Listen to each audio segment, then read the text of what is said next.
tapi lebih sering ke nggak ada motivasi. Jadi dijalanin aja dulu Ya. apapun nanti yang terjadi dijalanin. Benar, dijalanin sambil mikir aku harus bisa.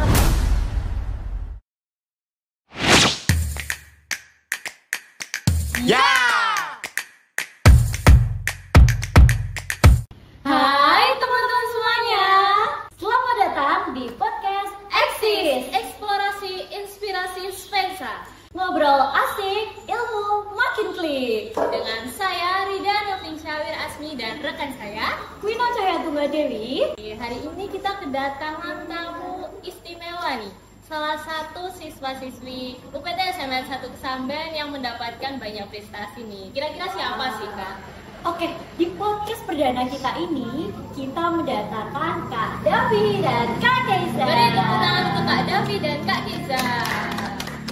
Kira-kira siapa sih Kak Davi dan Kak Keiza itu? Nah, Kak Davi dan Kak Keiza itu adalah salah satu siswa-siswi Spensa yang meraih ranking paralel 3 besar secara optimis dari kelas 7 semester 1 sampai kelas 9 semester 1 dari 320 siswa. Keren banget ya sih, Kak? Wah, keren banget Nah, tuh, Kak. selain itu mereka juga aktif dalam berbagai ekstrakurikuler seperti Hadroh, Paskibra, Pramuka, serta Remaja Musyola. Nah, pastinya teman-teman semuanya kepo dan penasaran nih tentang kisah-kisah inspiratif dari Kak Keiza dan Kak Davi ini. Oke, Kak Keiza dan Kak Davi boleh say hi ke kamera lalu memperkenalkan diri lebih dalam lagi. Halo teman-teman, kenalin nama aku Keiza dan Diatur Ola. Kalian bisa panggil aku Keiza. Aku berusia 15 tahun dan aku dari kelas 9F. Aku menjadi salah satu siswi yang cukup aktif di UPT SMN Negeri 1 Kesamben dalam berbagai kegiatan ekstrakurikuler. Salah satunya ada Paskibra, Hadroh, dan juga Remus. Kak Davi bisa memperkenalkan diri ke penonton. Baik, kenalkan, nama saya Satria Kadavi Arsyah dari kelas 9G. Saya biasa dipanggil Davi dan saya ikut berbagai ekstrakurikuler seperti Paskibra dan Dewan Galang. Saya berusia 15 tahun sama seperti Kak Keiza. Oke, Kak Keiza dan Kak Davi tadi kan juga sempat menyebutkan beberapa ekstra. Nah, ekstra itu apa aja sih, Kak? Dan kenapa Kak Davi dan Kak Keiza memilih ekstra tersebut? Apakah ada alasan dibalik itu kenapa memilih ekstra tersebut? Bisa diceritakan kepada penonton. Pastinya ada alasan-alasan tersendiri nih. Kenapa sih tertarik buat join ke ekstra tersebut? Kalau dari saya sendiri, saya ikut ekstra Paski dan Dewan Galang. Saya dulu ikut Paski karena dulu saat kelas dasar saya pernah ikut baris umum dan saya mulai tertarik baris. Jadinya juga sebelum itu kan saya pernah diajak nonton pas pengibaran bendera merah putih saat upacara 17 Agustus. Jadinya di SMP tahu ada Paskibra, saya ikut. Terus untuk Dewan Galang sendiri saya ikut karena dulu saya pernah ikut di Jambore Daerah Jawa Timur. Terus setelah itu saya dihubungi oleh pembina dan pelatih untuk ikut di Dewan Galang. Terus ya saya gak apa-apa lah ikut aja itu.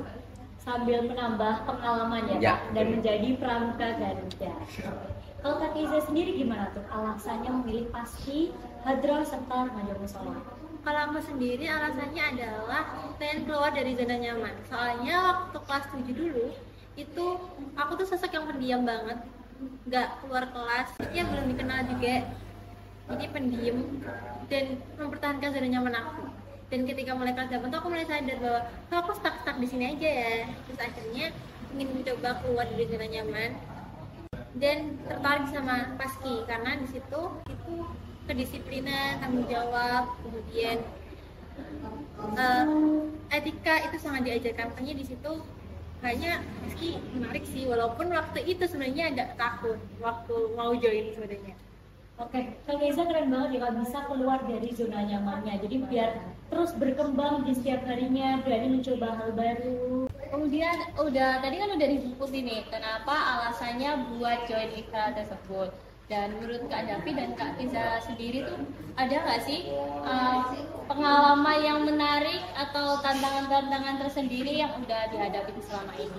Apalagi kalian, aku denger nih kalian sempat mengikuti beberapa lomba ya. Nah, itu pengalaman menarik, hal-hal menarik itu apa sih yang tetap kalian ingat sampai sekarang? Kalau di Paski itu pernah first time banget ikut lomba LPAF Kak lomba baris berbaris gitu di SMA Negeri 3 Malang. Waktu itu walaupun aku nggak jadi tim, aku cuma jadi tim cerdas cermat aja, tapi ngelihat perjuangan teman-teman tim itu terharu banget karena mereka latihan setiap hari, bahkan kalau libur itu dari pagi sampai sore, kalau sekolah itu dari sore habis pulang sekolah sampai bahkan waktu itu baru pulang. Terus juga ngumpulin uang kas juga buat transport dan biaya daftar staff lain-lainnya, dan itu benar-benar kayak first experience banget ketika kita bisa berangkat malam terus sampai sana tuh kayak mau tengah malam. Setelah itu ngelihat sekolah yang segede itu kayak memberikan harapan baru. Jadi first experience yang luar biasa, terus bisa dikenang gitu ya. Nah, itu gimana tuh Kak? Kan prosesnya sulit banget Kak, harus effort. Teman-teman yang lain sudah pada pulang sekolah, tetapi anak-anak pasti nih yang rutin masih harus ingat hal yang lain yang harus diperjuangin. Nah, itu gimana tuh Kak hasil dari itu semua? Alhamdulillah banget. Waktu itu walaupun kita nggak berharap lebih sebenarnya waktu itu, kita berhasil mendapatkan juara umum harapan 1 sama bis Danten. Usaha tidak Betul. Apalagi aku juga melihat sendiri kan, teman-teman yang lain itu waktunya pulang udah pada pulang, tapi anak paski itu nyempetin buat latihan dulu, bahkan sampai pulangnya maghrib sore gitu. Iya, oke. Kalau Kak Davi sendiri gimana nih? Pengalaman menarik, apalagi mengikuti Pramuka Garuda. Pastinya banyak hal-hal menarik yang harus didapat. Banyak. Saya dulu kelas 8 itu pertama dihubungi oleh pembina pramuka, itu diajak ikut Jambore Daerah Jawa Timur. Awalnya kan saya kayak kurang tertarik sebenarnya, tapi kalau dipikir-pikir lagi kayak ini tambah-tambah pengalaman, tambah-tambah ijazah kan ya lumayan. Soalnya kan itu provinsi, jadi ya saya memutuskan buat ikut. Terus walaupun sebenarnya saat itu pengetahuan tekpram itu kayak masih kurang, masih kayak di bawah rata-rata. Kalau mau dilombakan, diseleksikan ke Warcap, dijadikan pramuka Garuda itu masih kurang. Jadinya saya berusaha buat belajar, buat ngejar materi. Itu juga dibantu sama pembina, sama pelatih, itu latihan bareng-bareng. Terus alhamdulillah berhasil buat mewakili Warcap Blitar untuk Jambore Daerah Jawa Timur. Itu banyak temennya, jadi selain nambah pengalaman juga nambah teman baru, nambah relasi ke berbagai penjuru Blitar. Keren banget ya Kak. Dia Kak Davi ini awalnya coba-coba, awalnya nggak ngerti pramuka kan Kak? Belum sama sekali. Iya, tapi mencoba buat berani ikut. Mewakili Kabupaten Blitar nih, keren banget. Pengalaman yang seru dan menarik ya. Nah, Selain itu, manfaat nih. Manfaat apa sih yang bisa dirasakan setelah kalian bisa menjalani itu semuanya gitu? kayak apa hal yang berubah dari diri kalian, sampai apakah mungkin orang lain merasa kalian tuh kok berubah semenjak ikut paski, ikut hadroh gitu. Kalau dari saya itu sebenarnya nggak ada orang yang bilang kayak, "Dap, kamu harus ikut ini kok jadi gini," itu nggak ada. Tapi kalau menurut saya sendiri itu sebelum ikut paski itu kayak saya merasa kalau diri saya itu kayak masih belum kurang teratur lah, masih kayak lupus aneh-aneh gitu. Terus semenjak ikut paski itu kan diajarkan buat etika, disiplin. Itu etika sama disiplin itu hal yang paling ditekankan banget sama pembina paski. Lalu di paski juga saya mulai belajar tentang peka, peduli terhadap sesama teman. Kan kalau di paski itu satu angkatan itu kayak bagaikan keluarga gitu. Itu jadi mulai belajar peduli lah. Terus juga mengatur waktu itu hal yang menurut saya paling berguna banget dari yang saya dapetin dari paski. Bisa jadi lebih disiplin gitu ya. Kalau Kak Riza sendiri gimana? Kalau aku ya nggak jauh-jauh beda dari Bang Davi. Kayak lebih bisa untuk manajemen waktu lagi, terutama di kegiatan-kegiatan di mana kita harus memanage waktu biar seimbang nih, antara biar tugasnya nggak kelewatan, terus sisi lain tanggung jawab di luar juga tetap bisa berjalan. Nah, selain itu juga kita juga bisa belajar lebih mandiri lagi, terus lebih bertanggung jawab, sama lebih bisa bersosialisasi, lebih bisa bermasyarakat, intinya gitu. Itu sih yang aku pelajari, banyak banget. Oke, kayaknya Kak Davi dan Kak Riza sangat mendapatkan banyak manfaat nih Kak. Padahal cuma memulai dari hal kecil, misalnya ikut ekstra gitu-gitu, tapi mereka bisa langsung dapat banyak manfaat, dapat banyak perubahan, bukan begitu Kak? Kemudian dari banyaknya kegiatan ekstra nih, Kak, pastinya kan juga ada kegiatan yang ada di dalam kelas. Kemudian gimana sih caranya bisa ngimbangin, bisa balance antara kegiatan yang ada di luar kelas maupun di dalam kelas? Kalau cara aku ngimbangin adalah kita bisa tetap harus fokus di kelas. Itu adalah langkah pertama. Terus langkah kedua, jangan biarin kalau kita ketinggalan.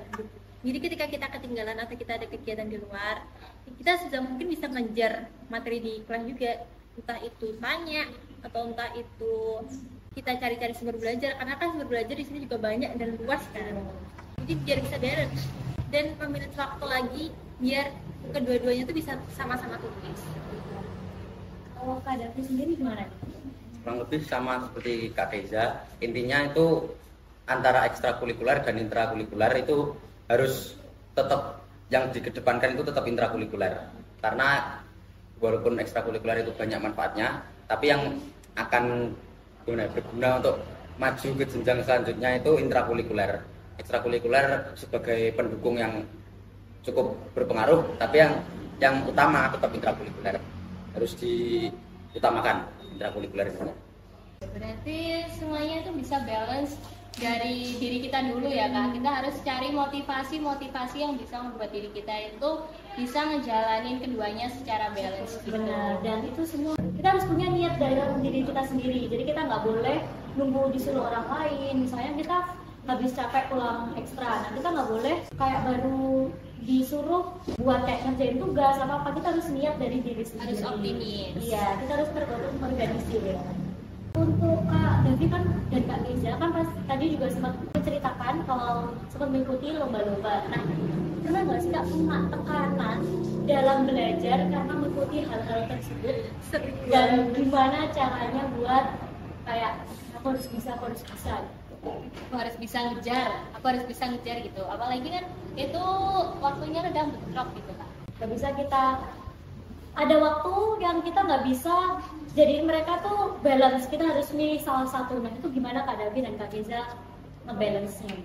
Tekanan itu sudah pasti ada. Kalau tekanan itu saya lebih ke diri sendiri, sering kayak overthinking, kayak gak iso piye, nanti kalau nggak bisa gimana, ketinggalan gimana gitu. Jadi saya itu ibaratkan antara saya sama impian saya itu kayak sebuah benang. Itu nanti kalau setiap saya gledor itu benang saya kayak memudar gitu, kayak mau putus. Jadinya itu harus saya kencengin lagi dengan cara itu tetap ngerasa kurang, tetap harus iki bisa, iki kudu dikejar, iki nggak oleh sampai ketinggalan.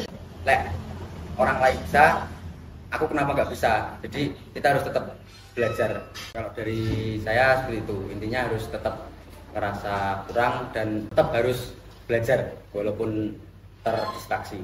Oke, berarti kita tuh bukan berarti kalau misalnya mengikuti hal lain di akademi juga bisa ditoleransi kalau berkurang, tapi kita juga harus ngebalancein ya Kak. Jadi kayak walaupun nanti waktu di tengah-tengah pelajaran harus keluar untuk mengikuti kegiatan ekstra, tetapi juga harus punya usaha sendiri buat aku juga harus memahami kayak teman-temanku Ngejar materinya. Iya. Harus terkejar materinya. Kalau Kak Keiza sendiri gimana nih? Kalau aku nggak jauh beda sama Bang Davi. Kayak kita harus ngejar ketika kita ketinggalan tuh sebisa mungkin ngejar materi. Sebenarnya kalau dibilang stres sama enggak sih, stres ya jujur. Ya itu makanannya sehari-hari yang menjadi bekal pastinya. Biar nanti ketika kita udah di masa depan tuh biar nggak terlalu kaget. Karena dunia luar tuh ya ternyata kerah juga sebenarnya. Ya, lebih keras. Itu pemanasan ya Kak? Pemanasan itu Belum pemanasan. menghadapi dunia luar yang lebih keras lagi. Belum pernah saya juga sering ngeluh sebenarnya. Nah Kak, itu kan pasti dibalik itu semua punya motivasi nih, motivasi dan tujuan belajar. Kok kayak sampai harus optimis, aku harus mencari ini, aku harus mencari itu. Nah motivasinya Kak Keiza dan kalian itu apa bahkan punya tokoh inspiratif yang kayak membuat kalian aku pengen deh jadi dia, soalnya dia itu bisa keren, dia bisa gini gitu. Itu kan juga itu memancing hal positif dalam diri kita. Nah, betul banget tuh Kak. Apa sih yang membuat kalian mendorong diri kalian buat aku harus bisa kayak gini, aku harus bisa terusan lebih baik lagi gitu. Kalau aku tokoh inspiratif banyak banget yang kayaknya aku harus bisa kayak gini deh, bisa kayak gini.